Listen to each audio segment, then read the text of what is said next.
Bom, pessoal, então, chegando agora na reta final, vamos continuar após o coffee break, vocês aí com a barriga cheia, alimentados. Então, o próximo trabalho agora é da Daiane, né, junto com o professor Frank. Uso do clock assíncrono para o aumento da confiabilidade de circuitos QCA submetidos a desvio de fase. Daiane. Boa tarde, pessoal. Como a Omar já me apresentou, né, meu nome é Daiane e eu vou falar um pouco hoje sobre confiabilidade de circuitos QCA, que é um tema, QCA já é um tema novo, então confiabilidade aplicada a QCA é uma novidade maior ainda, né? E eu vou falar especificamente sobre como o circuito de clock pode ocasionar erros, né, no circuito QCA. Eu vou explicar com detalhes a seguir. Essa vai ser a agenda que a gente vai seguir. Primeiro, a motivação para essas nanotecnologias emergentes, né? Basicamente, bem breve. Alguns conceitos básicos de QCA, não vou repetir tudo que vocês já escutaram em apresentações anteriores, mas é só mesmo, bem enxuto mesmo sobre QCA. A proposta, né, que é a proposta para aumento de confiabilidade, os testes que a gente fez, alguns resultados, eu vou apresentar aqui e as conclusões. Então, a motivação. A principal motivação para essas tecnologias emergentes, né, nanotecnologias emergentes, são os limites que a tecnologia madura que a gente utiliza hoje, que é o CMOS, essas limitações que ela vem apresentando. Essas limitações, elas estão, em sua maioria, né, concentradas no consumo de energia. Por quê? Conforme os dispositivos, os transitores CMOS estão diminuindo a largura do seu canal, alguns efeitos indesejados têm aparecido. E isso tem levado as pessoas a pesquisar novas tecnologias que podem suceder ou trabalhar juntamente com o CMOS. E o QCA é uma dessas nanotecnologias. Então, o que é rapidamente o QCA? O QCA é um novo paradigma de computação. O que quer dizer isso? Quer dizer que ele, através do QCA, você consegue processar lógica e transportar informação sem fluxo de corrente elétrica, apenas por interações entre cargas, interações coulombianas. Aqui, apresentando a célula QCA, que é a sua unidade básica, ela é representada por esse quadrado. Note que em cada extremidade tem um círculo, e esses círculos são as posições possíveis para dois elétrons que a gente vai confinar aí dentro dessa célula. Então, como os elétrons têm a mesma carga, né, eles vão tender a estar mais afastados possível um do outro, o que vai nos dar duas configurações possíveis, que é a diagonal crescente e diagonal decrescente. Por convenção, a gente vai considerar a diagonal crescente como o estado lógico 1 e a diagonal decrescente como estado lógico 0. Né? E aí, o nível de polarização mais 1 para estado lógico 1 e o menos 1 para estado lógico 0. E aí, aqui só mostrando alguns circuitos possíveis de serem feitos com o QCA. Se você posicionando essas células lado a lado, né, de certa maneira, você consegue fazer circuitos que vão transferir informação e processar lógica. Aqui são os circuitos mais básicos, mas já existem outros, né, maiores que já foram relatados, né, na literatura, você já encontra outros. Então, os pontos positivos dessa tecnologia. As velocidades esperadas são muito altas. Alguns trabalhos já apontam para a faixa de terahertz, porém não é um consenso ainda, né, que essa faixa vai ser atingida. Porém, sabe que a velocidade será alta. O consumo de energia, que é uma vantagem muito importante, que já que você consegue transportar informação sem fluxo de corrente, né, o consumo de energia é muito baixo. e as dimensões das células, que são dimensões bem pequenas, né? Por exemplo, uma célula de QCA molecular, que ainda não é fabricada, mas é esperado que as dimensões dessas células sejam de 2 por 2 nanômetros. E os pontos negativos ou desafios, né, do QCA é justamente a questão da fabricação, que é muito difícil, que ainda ele está amadurecendo, ainda não tem um processo estabelecido, maduro para a fabricação de QCA. Tem algumas coisas na área de QCA magnético, né, que é NML, que já foi falado aqui. E acho que é a área que está mais assim, promissora atualmente, mas a fabricação do QCA ainda é um ponto de atenção muito importante. E agora eu vou começar a falar um pouco sobre o clock, né? Porque a gente, passar aqui para trás, voltando, só juntar as células dessa forma não é o suficiente para você transmitir a informação e processar a lógica. Você precisa de um circuito para controlar o fluxo de informação. E esse circuito é o circuito de clock, né? E ele existe justamente para você evitar as mudanças abruptas de sinal. E como ele trabalha? Ele trabalha através do controle das barreiras potenciais da célula, entre os pontos da célula. O que é isso? É o momento que vai ser permitido ou não aos elétrons tunelarem, né, entre as posições. Então, esse diagrama de onda aqui é um período, né, do sinal de clock. E esse período é dividido em 4 fases, que estão ali representadas como switch, hold, release, relax. E na fase de switch, nós temos as barreiras potenciais, elas subindo lentamente. E dessa forma, é permitido à célula trocar seu estado de polarização. Então, ela é sensível ao valor que é fornecido como entrada para ela. Então, por exemplo, se você está entrando com um estado lógico 1, essa célula vai mudar seu estado lógico também para 1. Em seguida, na fase de hold, as barreiras potenciais são mantidas no nível estável e alto, de forma que a célula possa manter a polarização que foi anteriormente adquirida, né, trocada. E aí, depois que essa polarização é mantida por um tempo, nós temos a fase de release, onde as barreiras novamente são abaixadas, né, linearmente abaixadas, até que a célula esteja completamente despolarizada. E aí essa célula despolarizada, ela vai ter um tempo de descanso, né, que é na fase de relax, e aí vai estar pronta para começar um novo período. E aí volta tudo de novo, switch, hold, release, relax.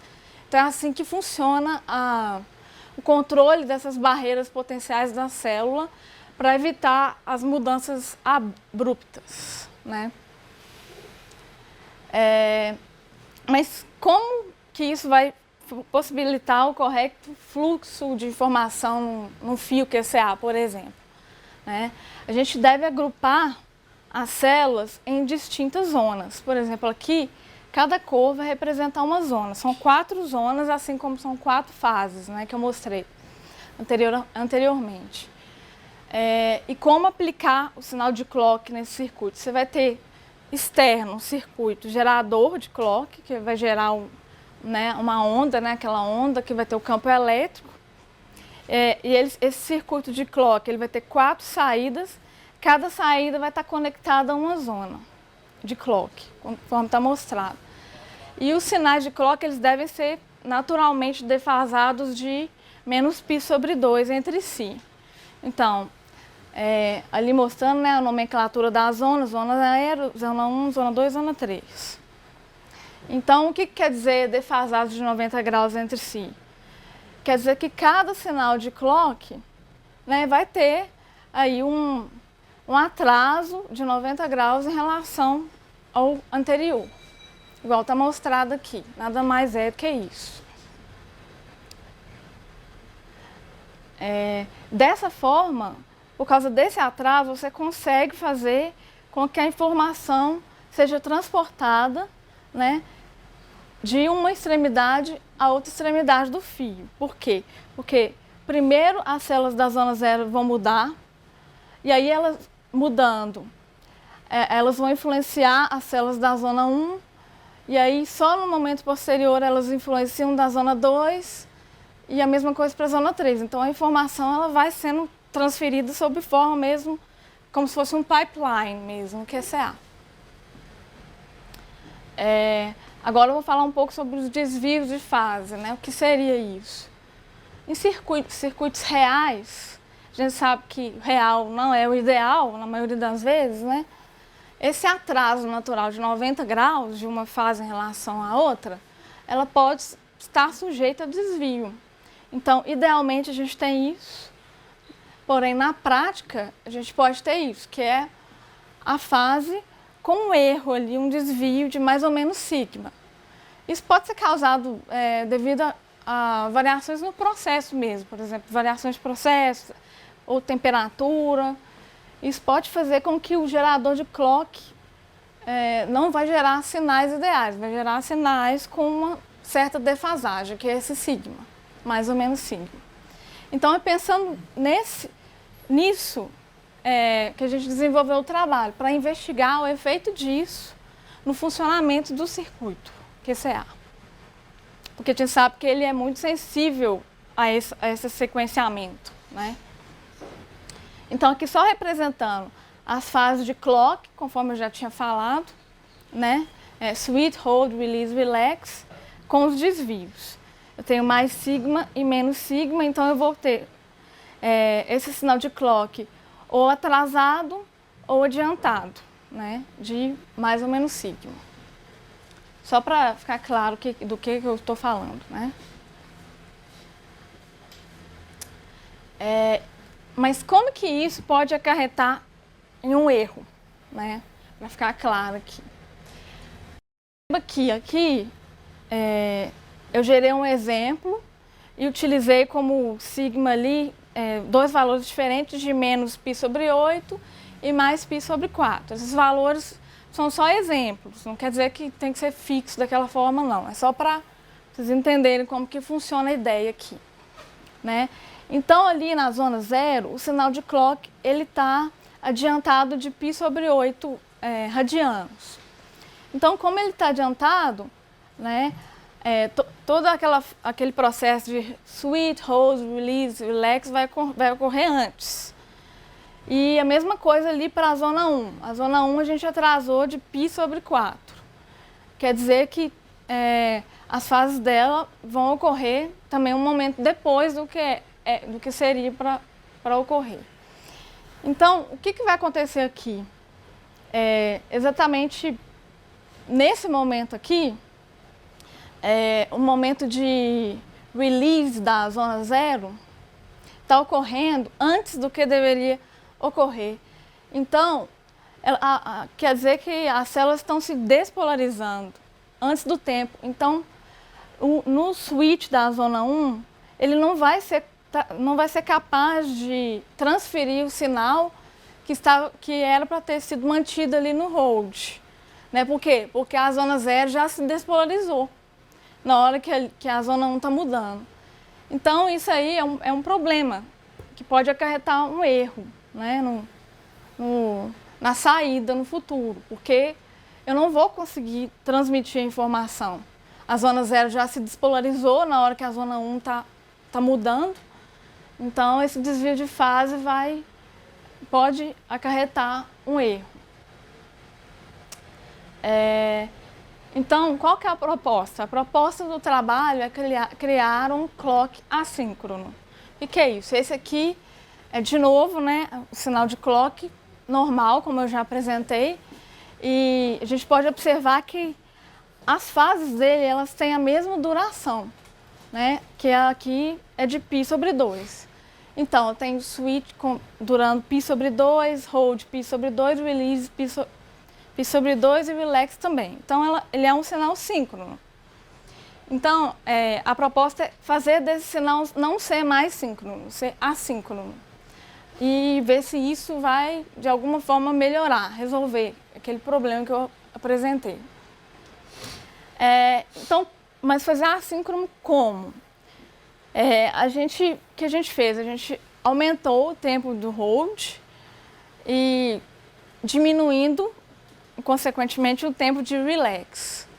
Qual que é a ideia de fazer isso? É manter a polarização que foi obtida da entrada, essa polarização vai ficar estável por mais tempo antes da fase de release. A expectativa é que isso aumente a tolerância do sistema aos desvios de fase, como eu disse, e só tomando cuidado para esse tempo de relax não ser tão pequeno a ponto de que a célula mantenha uma polarização residual, de que ela não esteja totalmente despolarizada, porque a zona de relax é importante para a célula se manter despolarizada antes do novo período de clock começar, né? Então esse tempo também tem que ser respeitado, um tempo mínimo. Então aqui já é o clock assíncrono. Aqui, ó, o hold tinha a duração de π/2. Já aqui ele já vai ter de π/2 mais π/4. Então eu aumentei o hold. De onde eu tirei esse tempo que eu aumentei? Do relax. O relax está menor e o hold está maior. O período continua igual, né? Eu só diminuí a duração de uma fase e aumentei de outra. E qual foi a consequência disso? Então nós vamos revisitar aquele exemplo que eu mostrei anteriormente, né? A mesma coisa, os sinais de clock estão com o mesmo atraso e adiantamento ali absoluto, né? O adiantamento de π/8, atraso de π/4, mesma coisa. Só que a diferença agora, o problema estava acontecendo justamente aqui, né?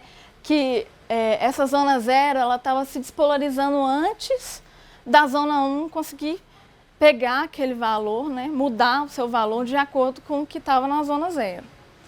Então agora, com esse tempo maior de hold, isso não está ocorrendo mais.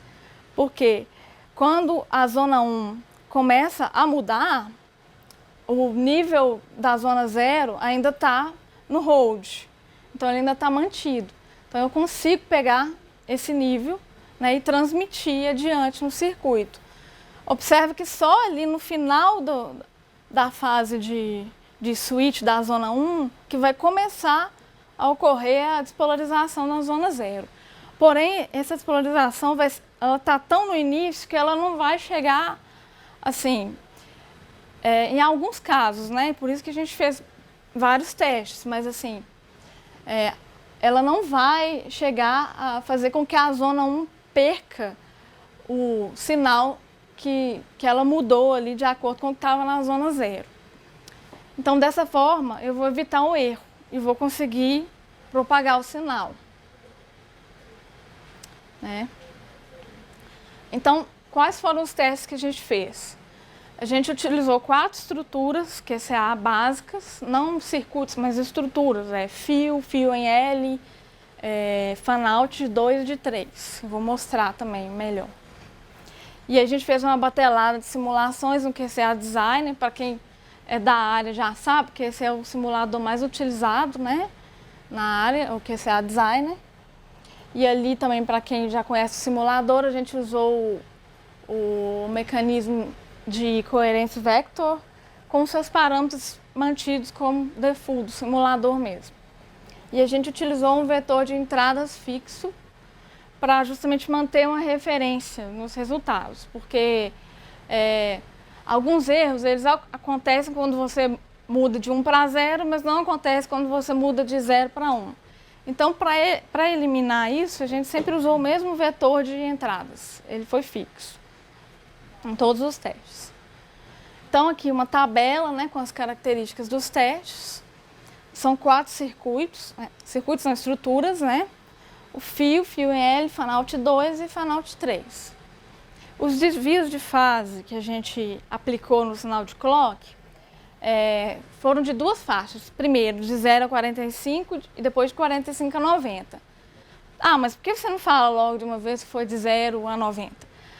Porque, pelo seguinte, porque o único trabalho de referência que a gente, que também fez a mesma coisa, trabalhou com isso também, lá eles dizem que os desvios de fases ocorrem, na sua maioria, entre 0 e 45 graus, porque acima de 45 graus você já tem inversão de fase. E isso não é muito provável de acontecer.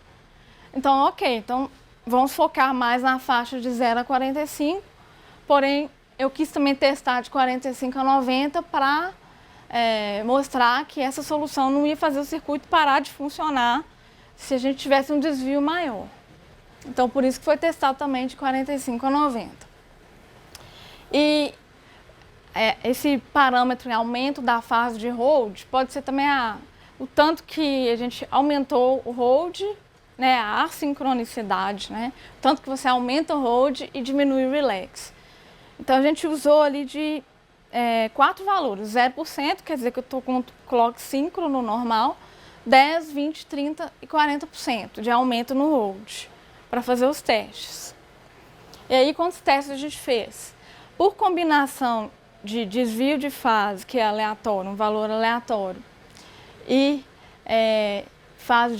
e aumento do período, né, aumento da duração do hold, a gente fazia 1000 testes para cada combinação dessa. Então, foi um grande número de testes, né? Demorou bastante tempo para fazer esses testes, mas era necessário, né, para provar que essa solução poderia ser viável. E aí o vetor de entradas fixo, que eu já mencionei, que foi utilizado, foi esse aí. Agora um pouco dos resultados, né? Os resultados, o aumento da fase de hold. Ali 0% quer dizer que é o clock síncrono. Então, de 0 a 45 graus de desvio, 96% dos circuitos funcionaram e 4% falharam, né? E na faixa de 45 a 90, 72% funcionaram. Aí já cai bastante, né? E ali, essa coluna de média da faixa é só a média aritmética simples ali dos dois valores, né?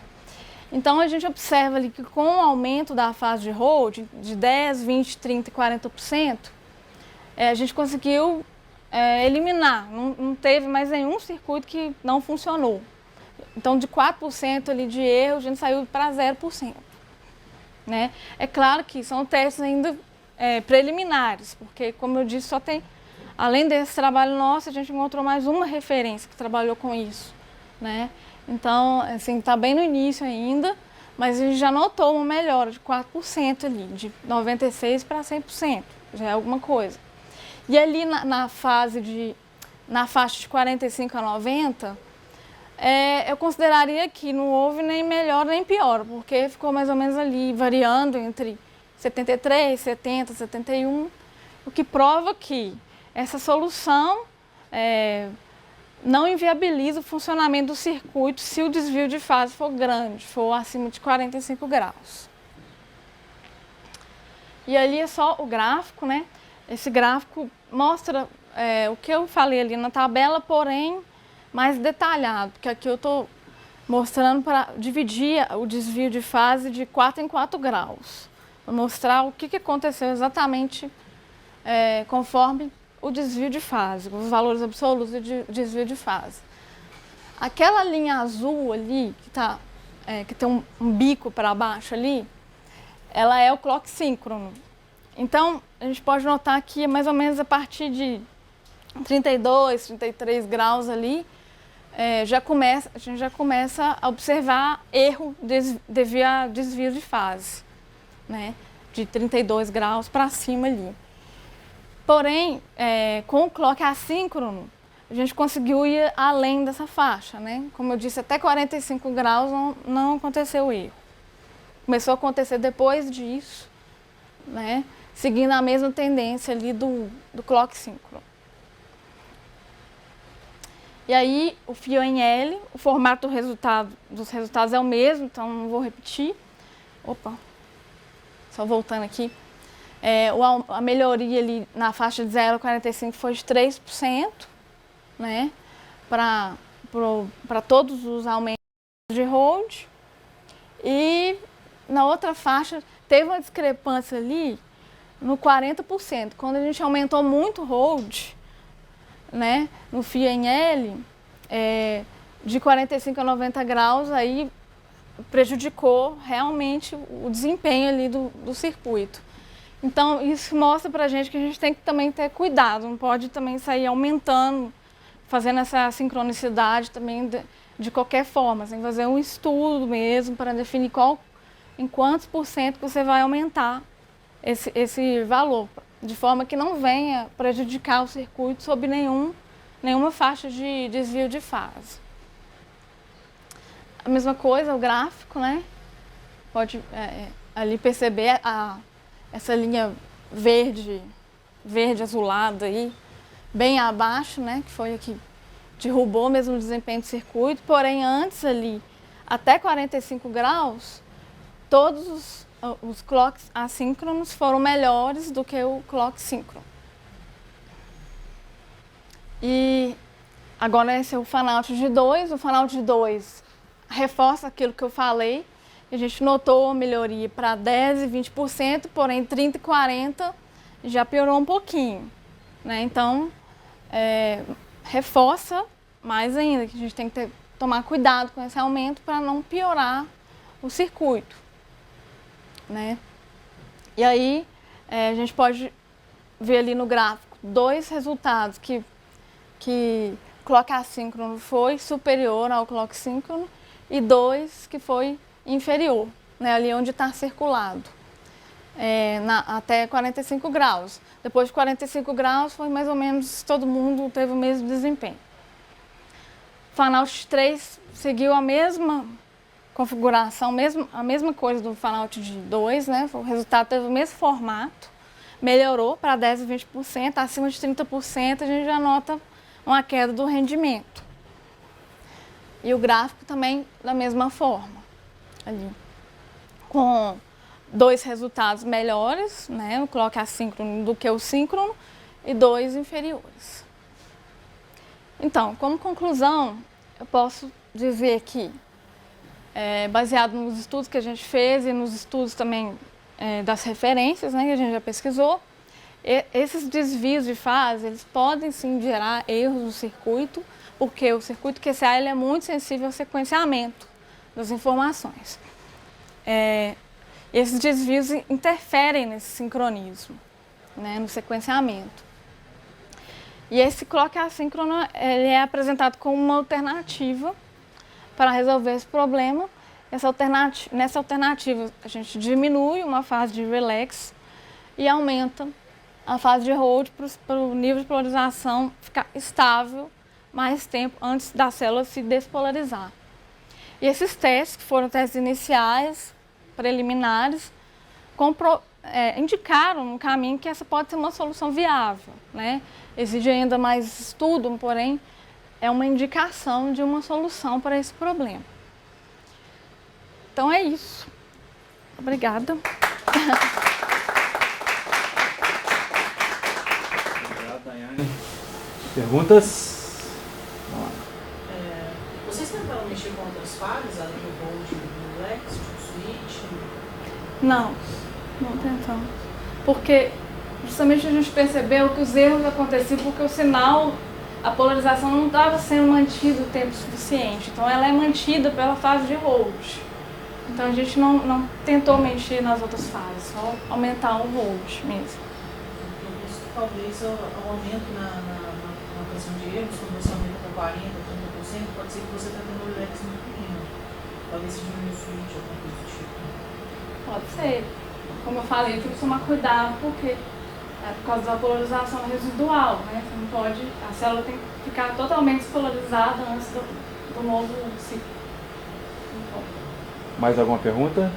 Certo? Não, isso os sinais determinam o estado. Os colegas aparecem. Eu queria saber se os sinais das zonas, se eles se sobrepossem por um intervalo de tempo. Você está entendendo a pergunta? São os 4 sinais defasados. E se eles não fossem tão, se eles se sobrepusessem, tivesse um instante em que eles ficam por algum instante assim, em cima do outro. Quem está, por exemplo, na fase de hold, mais de uma zona está na fase de hold. Você poderia ter alguma... Sim, eu entendi. Sobreposição das fases. Mas, Sim. Não completa, obviamente, mas não dá para te falar o que ia acontecer, porque depende do caso, entendeu? Isso é uma ideia de... Mas você fala isso como uma ideia para melhorar? Para você falar outro teste, outra coisa que você pode tentar fazer, talvez. Ter algum resultado interessante. O Tiago está dizendo, eu não sei se eu entendi a pergunta dele, mas você pode pensar o seguinte, você tem 4 geradores de clock aí, com frequência defasado por fase. Imagina que alguns geradores de clock têm frequências diferentes. Ou seja, cada um daqueles 4 clocks vão ter frequências diferentes. E aí vai chegar um momento que eles vão se encontrar e pode dar um problema. Eu acho que isso aí vai ter um problema horrível. Né? Mas isso, na verdade, não deveria ser um problema. O problema que nós temos realmente é que a desfasagem entre os clocks, isso é o problema. Que eles têm frequências diferentes, isso é muito mais controlável. O problema é que você muda a fase. Isso que você tem hoje em dia também. O problema atuais também tem esse problema de desfasagem. Perfeito. Mais alguma pergunta? Bom, só uma pergunta, um comentário. Eu achei bem legal e achei assim que é até relativamente robusto, né, o funcionamento do QCA, porque você tem que ir acima de 45 graus de defasagem, ou seja, você tem que ter um erro mais de 50% ali da curva para ter algum problema muito crítico, né? Porque antes disso você mantém ainda 96% de funcionamento. Né? Então é relativamente robusto. E essa mudança de 10% resolve esse problema. Né? Então é bem legal. Ele ajuda, mas só que aí é o seguinte, 96% não é 100%. Em digital a gente sabe que qualquer linha já é. Né? Então essa questão. Agora só uma coisa que eu entendi foi o seguinte, você falou que para cada combinação você fez 1000 testes. Eu não entendi. Por quê? Porque não é determinístico? Ou para cada uma delas você tinha uma variação? Como desvio aleatório, né? O desvio aleatório. Tá. Você pegava, na verdade, para cada combinação era o limite máximo que você podia fazer a defasagem. E aí você variava. Isso, tinha os limites, dentro desses limites. Eu pensei que você tinha falado assim, eu defasei 10% e fiz 10 mil. Não, esses 10% é o aumento. É o aumento da coisa. Tá. Não, mas eu tô falando assim, defasou de 10 graus. Não, mas na verdade 10 graus é o máximo e aí eu posso fazer. Tá, entendi. Ok, então vamos. Vou te adicionar que isso já é uma modificação do PCA, né? Ele fez uma modificação do PCA para exportar esses testes. Sim, para mexer na onda do clock. Mais, uma função mais da ferramenta. Muito legal. Muito legal. Bom, vamos agradecer a Daiane de novo.